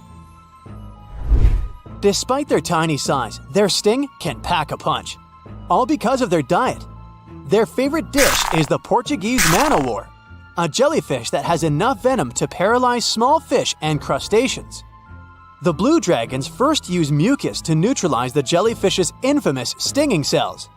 And then they steal these cells from the man-o'-war's tentacles and store and concentrate them within their own tissues. Then they release these stinging cells on contact, which makes their own sting more powerful, even worse than that of the man-o'-war itself. These awesome creatures are also extremely sneaky. Even though their appearance is bright, to say the least, they're well-known masters of disguise. You see that vibrant blue coloring is actually on their bellies, and when they float on their backs, they simply blend with the water. As for their backs, they're gray to camouflage these animals on the seafloor. Now, how about a funny fact? A group of tiny dragons floating together is called a blue fleet. And another fact, blue dragons normally lay a string of around 16 eggs, and it takes them 3 days or so to hatch into larvae. Blue sea dragons rarely make it to the shore. They're soft-bodied, so when the animals finally get through the surf zone and are deposited on the shore, they're already broken apart. And still, watch out! Even in this case, the venom in their bodies doesn't dissipate. But of course, blue sea dragons aren't the only unusual animals inhabiting Texas. Have a look at this nightmarish creature, poisonous, slimy, and kinda immortal. Meet the hammerhead worm. The worst thing? It might be lurking in your garden while you're watching this video. You can easily recognize this worm by its creepy spade-shaped head. It doesn't look like any other invertebrate you've ever seen. Or any other creature, that is. At first, it was only found in East Texas. But later, researchers spotted these spine-chilling creatures in North, Central, and South Texas. Basically everywhere but the arid areas of West Texas. One of the most terrifying things about this worm might be its length.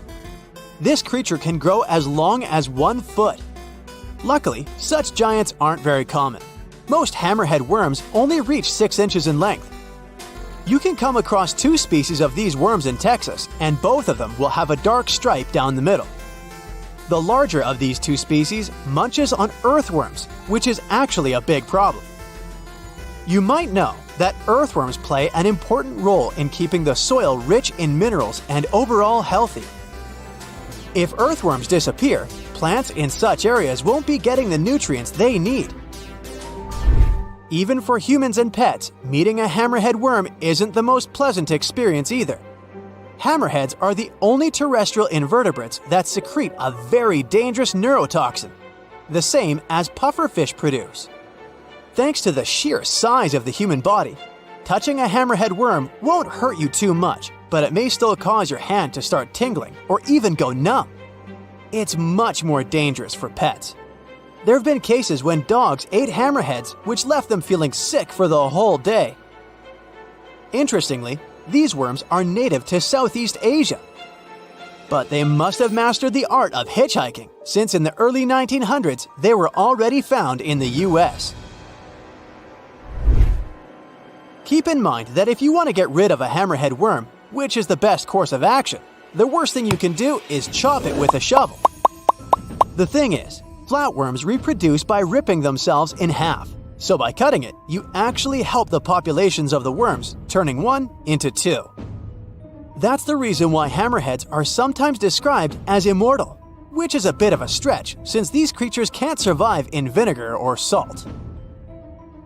Now, even though you're safe from the hammerhead worm in West Texas, it doesn't mean you can't come across another dangerous animal, such as the land lobster from hell.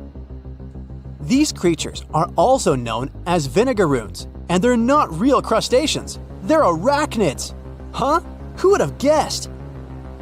Anyway, these 8-legged critters have a really nasty bite, but it's not the worst thing about them. Land lobsters, brace yourself, spray vinegar-like 85% acid from their tails. Mostly they do it to protect themselves, but it still sounds like an unfriendly thing to do, right? A land lobster can also pinch a finger that's gotten too close with its heavy mouth parts. At the base of their abdomens, vinegaroons have long whip-like tails. That's why these arachnids are often called whip scorpions.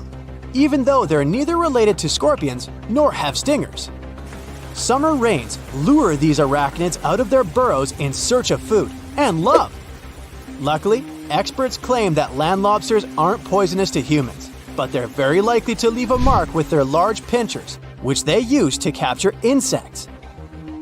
Vinegaroons can be considered useful since they eat millipedes, crickets, scorpions, and cockroaches. They hunt by sensing the vibrations of their prey with those long front legs of theirs. Since land lobsters prefer to come out after dark, you aren't likely to see one in the daylight. But if you stumble upon one, check it out. If it's a female, it may be carrying her hatchlings on her back. Now, imagine it's the middle of spring and you're walking among blooming flowers and greenery. Suddenly, you spot something extremely bizarre on the ground. The animal looks cute, fluffy, and soft-looking. The desire to touch it is irresistible. Watch out! The sting of the hairy caterpillar can pack a serious punch. This one is called the pus moth caterpillar, or asp. There are several stinging caterpillar species in Texas: the buck moth caterpillar, spiny oak slug caterpillar, saddleback caterpillar, and Eo moth caterpillar. And touching any of them can lead to unpleasant consequences. If you had touched that pretty hairy thing in the park, you'd most likely start feeling a burning sensation and develop an itchy rash. In the worst case scenario, you'd even have to go to the emergency room. The main problem is that people react very differently to caterpillar toxins. Some may develop more severe reactions than others.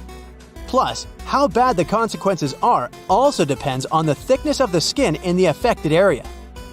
In most cases, the unpleasant sensation and rash go away in a few hours or sometimes days. On the bright side, such caterpillars later turn into moths and butterflies that help pollinate flowers and trees. Getting rid of these critters means doing a massive disservice to the area where you live. Specialists are sure that coming across a stinging caterpillar won't lead to anything bad if you keep in mind the rule of thumb. If a caterpillar looks fuzzy, don't touch it. And the best solution to dealing with such creatures is educating people on what such caterpillars are, what they look like, and why it's dangerous to touch them with unprotected hands. In December 2014, an entire district in Budapest got covered with ice crystals. The trees in the area couldn't handle the pressure from the ice and they started toppling over. It was a spooky occurrence called ice fog. When it happens, the temperature drops significantly, freezing everything around, like Dementors did in the Harry Potter movies. All thanks to a temperature flip-flop. It not only messes with what you can see, but also creates ghostly pillars and halos that glow in the dark. Ice fog is made up of tiny ice crystals. When it's below 14 degrees Fahrenheit, water droplets in the air freeze and turn into ice crystals. Until then, they stay liquid unless they find something to freeze onto. Ice fog usually forms in chilly parts of the world, like the Arctic or Antarctic. Budapest was a plot twist. Hot, moist gases from vehicles and planes can also create ice fog. One plane takes off on a cold day and boom! There's so much ice fog that the next plane can't see a thing. That sometimes happens. It's not the same as diamond dust, which is when sparse ice crystals fall from a clear sky. It forms when the humidity is super high, nearly 100%, and the air temperature drops way below 32 degrees Fahrenheit. This creates ice crystals in the air, and they end up settling on different surfaces. Interestingly, early settlers thought these ice crystals could get into their lungs and cause some trouble. There are many other interesting ice formations, such as rabbit ice. It occurs when the air is chilly but the ground is yet to embrace the frosty vibes. The sap inside plant stems expands as it freezes, making the stems crack open. Once it happens, liquid slips out, meets the frosty air, and turns into thin layers of ice, creating beautiful petal or ribbon-like formations. Earthquake lights are another weird and unique phenomenon. When a powerful magnitude 8.1 earthquake hit Mexico in 2017, images of strange green and blue lights in the sky flooded social media. These so-called Mexico earthquake lights added another layer of mystery. Similar to ball lightning, earthquake lights are pretty rare. Fascinating, but tough for scientists to figure out. What makes it tricky is that the instances of luminosity around earthquakes don't all look the same. There are both theories and myths about this thing. The lights can appear in many different shapes, forms, and colors. Digging into history, researchers examined 65 accounts of these lights dating back to 1600 CE. For instance, on November 12, 1988, people reported a bright purple-pink globe of light along the St. Lawrence River in Quebec, just 11 days before a powerful quake. In Pisco, Peru, the lights took the form of bright flashes captured on security cameras before an 8.0 magnitude earthquake in 2007. And before a 2009 earthquake in L'Aquila, Italy, folks saw 4-inch flames of light flickering above a stone street. Yet, there are still debates about whether earthquake lights are real or not. The U.S. Geological Survey is a bit cautious, not sure whether individual reports of unusual lighting around the time and place of an earthquake truly represent earthquake lights. In one study, scientists theorized that these lights were caused by electric charges activated in specific types of rocks during seismic activity, like turning on a battery in Earth's crust. Some rocks, such as basalt and gabbro, have tiny crystal defects. They might release electrical charges into the air.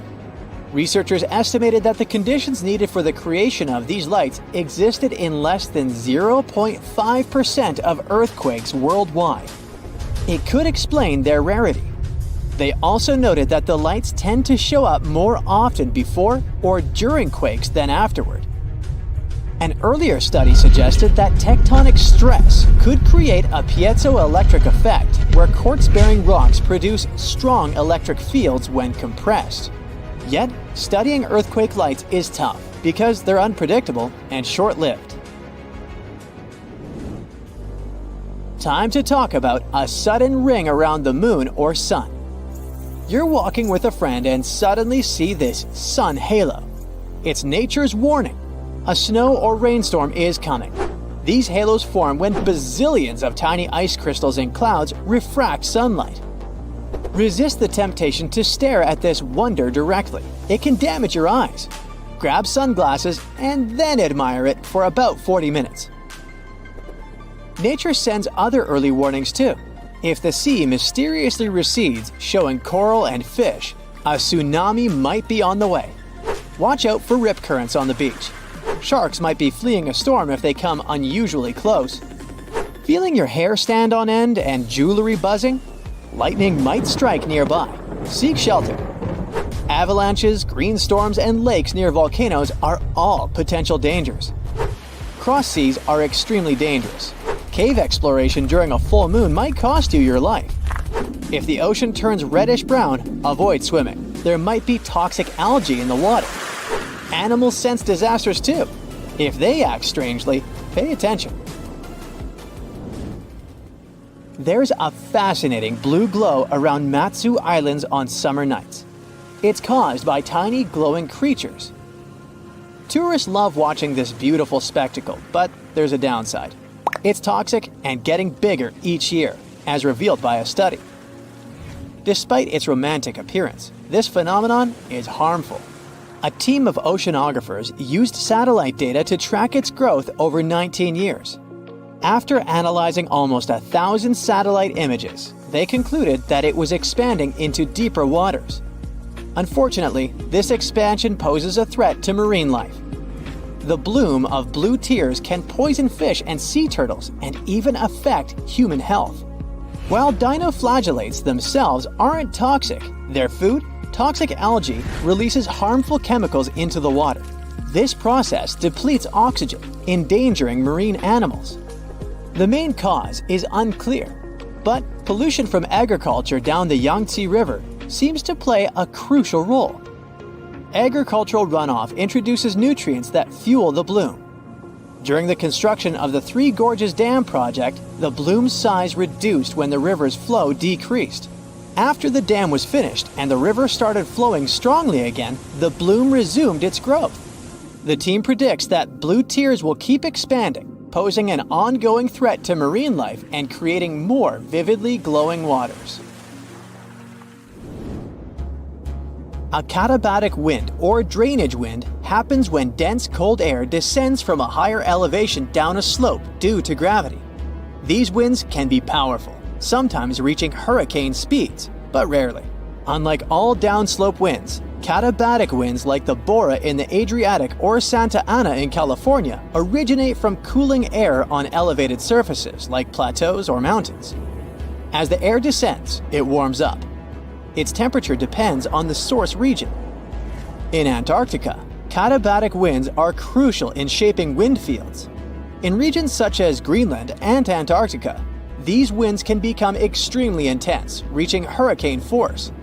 They contribute to unique phenomena, such as the McMurdo dry valleys in Antarctica, and are associated with such dangers as willowaws in the Fuegian archipelago and Alaska. St. Elmo's fire is a natural phenomenon worth mentioning. It happens during thunderstorms or volcanic eruptions when there's a strong electric field around the area. It creates a bluish or violet glow around such things as ship masts, airplane edges, or sharp objects. This glow is caused by ionized air molecules and is more noticeable in low light conditions. The glow is a form of plasma, and it happens when the electric field around an object causes the ionization of air molecules. This can occur during thunderstorms because there are high voltage differences between clouds and the ground. Sharp points make it easier for St. Elmo's fire to occur because the electric field is more concentrated in those areas. The colors you see, blue or violet, come from the fluorescence of nitrogen and oxygen in Earth's atmosphere. Similar to how neon lights work, but with different gases. From ancient Greece to 15th century China, this phenomenon has been seen throughout history. Brighter green plants might give us a warning when a volcano is stirring. Turns out, unlike earthquakes, which are super unpredictable, volcanoes can sometimes show early signs. Plants growing around volcanoes look healthier when volcanic activity ramps up because they thrive on increased carbon dioxide levels, a gas that volcanoes emit during eruptions and through underground magma. They also turn browner when the volcanic activity peaks, likely due to harmful gases and heat harming the vegetation. Scientists use satellites to figure this all out. They analyzed satellite data spanning from 1984 to 2022. Future changes might be tracked through satellite imagery as well. Now, this isn't easy to measure directly, especially when volcanoes are tucked away in hard-to-reach, lush areas, such as Taal Volcano in the Philippines and Mount Etna in Italy. This way, plants could give us a heads up about volcanic eruptions years before they happen. With this new weird method, we could save nearby communities by enhancing safety measures, minimizing property damage, and improving evacuation plans. Volcanoes and plants are often tied in mysterious ways. For example, volcanic eruptions in Krakatoa, Indonesia, gave a surprising boost to saguaro cacti in Arizona's Sonora Desert, even though they're thousands of miles away. When the infamous Krakatoa volcano erupted in the 19th century, it sent shockwaves around the world and suddenly helped nurture a generation of saguaros. These incredible cacti can be up to 40 feet tall as adults, but they start life as tiny seedlings that struggle to survive in the desert's harsh conditions. However, thanks to the cooler and wetter conditions caused by volcanic eruptions like Krakatoa, they can get unbelievable growth spurts. Chillier summers and milder winters that follow such eruptions create perfect conditions for young saguaros, which usually don't make it due to extreme heat and cold. But volcanoes not only influence plants, they're also Earth's jewelry makers. Deep beneath the surface, in the fiery heart of a volcano, conditions are just right to form dazzling gems. When volcanoes erupt, they can bring these treasures up to the surface. One of the most famous gems created by volcanic activity is the diamond. They're usually found in rare type of volcanic rock called kimberlite, which forms deep within the earth under extreme pressure and temperature. Millions of years ago, kimberlite eruptions, small but powerful volcanic events, hauled diamonds from deep within the earth. This created sources for many of today's diamond mines. Now, these eruptions didn't happen just anywhere, but originated from the stable hearts of continents, known as cratons. They were bursting forth from as deep as 75 miles underground. Fueled by a mix of carbon dioxide and water, they were like natural rockets, blasting through the earth to form carrot-shaped channels filled with diamond-laden rocks. Recently, scientists have delved into why these eruptions happen. They suggested that the breakup of ancient supercontinents like Pangaea disrupted the mantle's flow underneath, triggering these spectacular kimberlite eruptions. When a volcano that hosts kimberlite erupts, it can propel these precious stones toward the surface, where we eventually find them. There are other gems that can be found in solidified lava, like peridot, a bright green stone that forms in the molten rock of the upper mantle and is brought to the surface by volcanic activity. There's also obsidian, a shiny glass-like rock that forms when lava cools rapidly. And then there are some insane rocks, like the ones that can hold water in them, even in lava. The deeper we dive in volcanoes, the rarer are the gems we can find. If we dive into the thick layer known as the mantle, we might find olivine, a resilient, pretty green mineral that makes up about half of this layer. It loves high temperatures and happily forms in lava, eventually crystallizing into the igneous rocks we find scattered across the Earth's surface thanks to volcanic eruptions. As olivine cools, it starts to crystallize. Sometimes these crystals are tiny, but other times they grow large and can be polished into beautiful gemstones used in jewelry or industrial processes like metal casing. But as we venture deeper, about 250 miles down, olivine undergoes a fascinating transformation. Here we encountered the layer that's called the transition zone. In the transition zone, the pressure is intense and the heat is on the rise. In this place, olivine morphs into exotic materials like wadleysite and ringwoodite. They show a lovely blue-green hue and a glossy sheen. While they're too rare and small for jewelry, they have a unique ability to hold water within their structures, not as droplets, but as hydrogen and oxygen components, making up to 3% of their volume.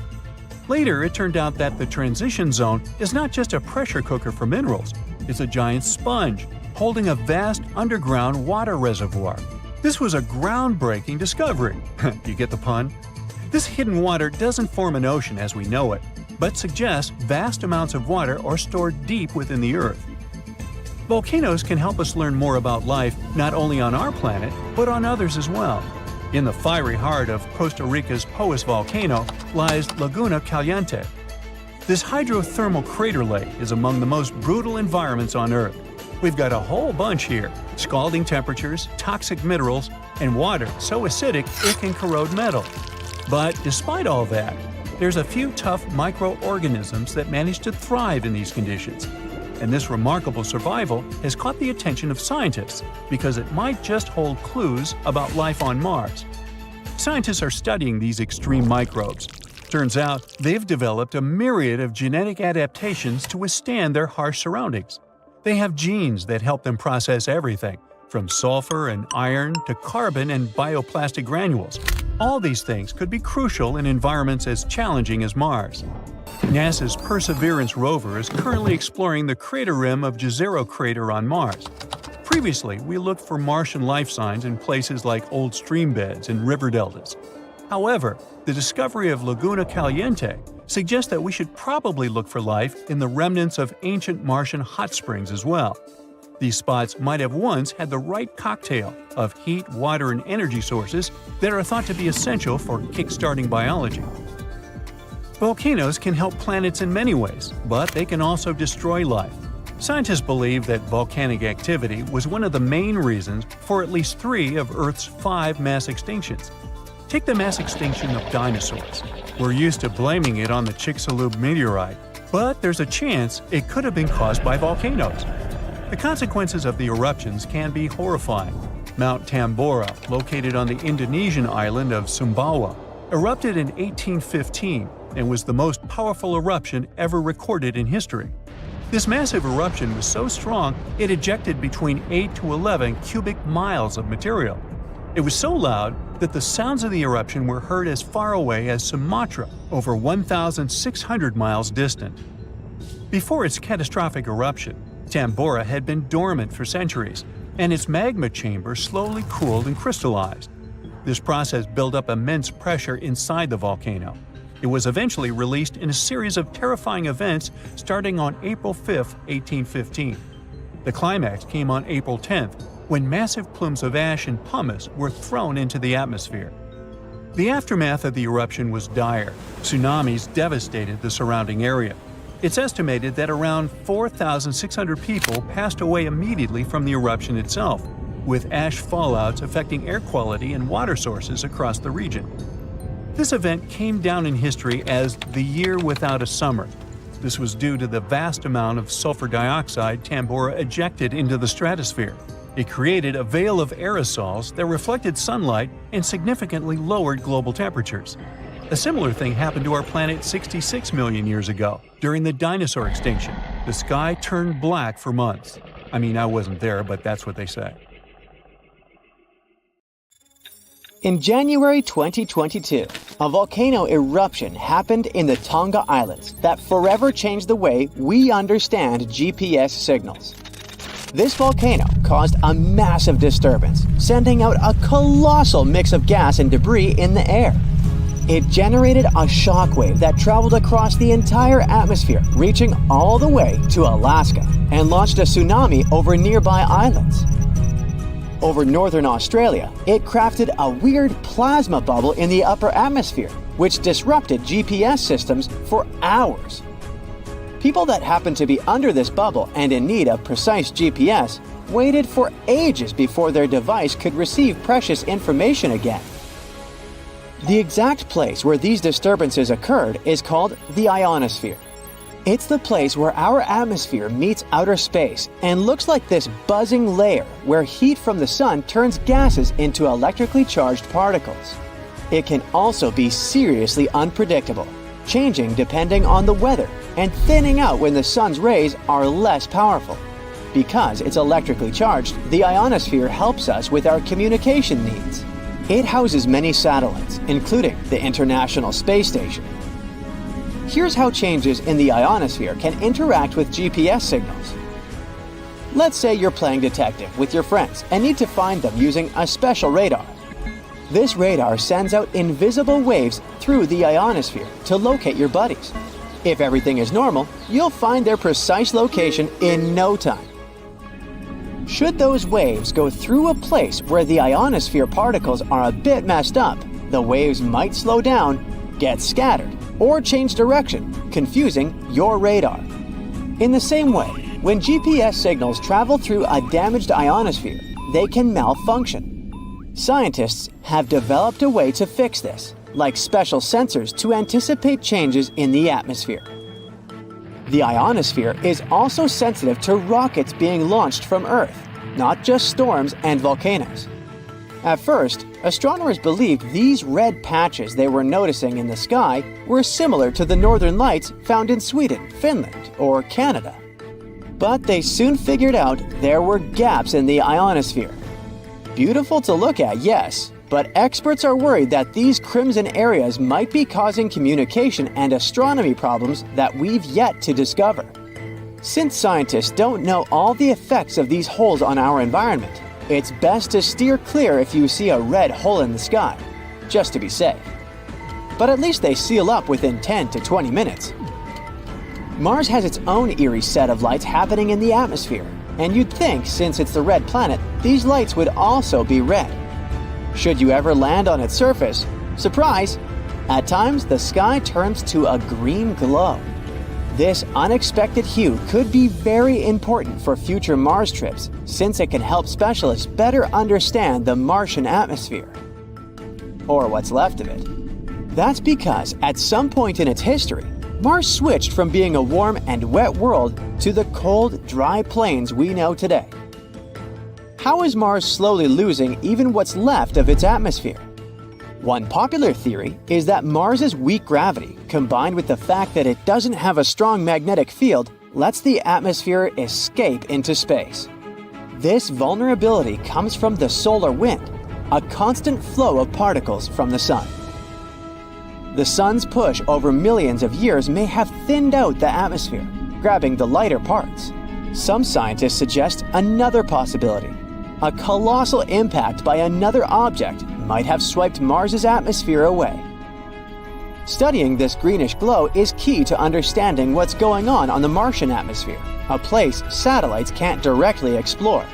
Since we plan to visit this neighboring planet in the following decades, scientists intend to develop the perfect spacecraft. Knowing its atmospheric density helps us build machines tough enough to handle Martian drag, and we can design parachutes that gracefully descend to the Martian surface. See these amazing purples and greens lighting up the sky? That's not your typical aurora. It's Steve. First discovered by regular people, not scientists, some years back.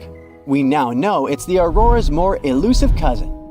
Steve is short for Strong Thermal Emission Velocity Enhancement and was caught on camera back in 2018 by a bunch of amateur aurora chasers in Canada. They then brought it to the attention of NASA scientists. Here's how this is different from the aurora, starting with the appearance. Steve is more of a magenta streak, while the aurora is usually made out of green ribbons. Auroras happen when particles from the sun interact with the Earth's magnetic field and atmosphere, causing gases to emit light. Steve is thought to be a separate optical phenomenon that sometimes appears alongside auroras. While the exact mechanism behind it is still being studied, scientists believe it is linked with charged particles in the ionosphere that also interact with the Earth's magnetic field. Now that we know where to look, Steve might not be as rare. If you're planning to catch a glimpse of it, you'll need to travel to places where auroras usually happen, like Canada, Alaska, Northern Europe, New Zealand, and Australia. That's because it's never visible on its own. It's powered up when the aurora is extra bright during geomagnetic storms. Auroras can also happen on the sun too. These luxurious lights happen somewhere around 25,000 miles above a sunspot, a dark magnetic patch on the sun's surface. Astronomers have only recently discovered our own sun is capable of generating these lights. So far, they've only spotted aurora-like signals from faraway stars. Here on Earth, the aurora can last anywhere from 15 to 30 minutes, maybe even a couple of hours if you're lucky. On the surface of the sun, though, this phenomenon is a week-long display of intricate lights. Strange lights in the sky can also happen before an earthquake hits. Mexico had its share in 2017, lighting up the internet with pictures of weird celestial shades before a massive magnitude 8.1 earthquake. Some voices in the scientific community wonder if this light phenomenon is indeed connected to earthquakes at all. Others have this theory that such lights are caused by the release of ionized oxygen from the breaking of certain rocks. A photographer from Finland captured these shots of a circular rainbow display in the sky and wondered what might be causing it. It's something pretty ordinary: pollen. These colorful rings are called pollen coronas, and they happen when sunlight hits the pollen in the air at a certain angle. You can easily tell if you're looking at pollen coronas if they're accompanied by star-like sparkles. Those are individual pollen grains, and they come in many sizes. The process is very simple. Sunlight hits the pollen and scatters into different colors. Some colors get blocked or crash into each other, creating a pattern known as diffraction. The pollen in these images is from pine trees, and under a microscope, they look like tiny Mickey Mouses. Those ears are actually air pockets that help them float in the wind. The air sacs all line up in the same direction, creating the elliptical shape of the rings. For these coronas to show up, pollen levels need to be very high.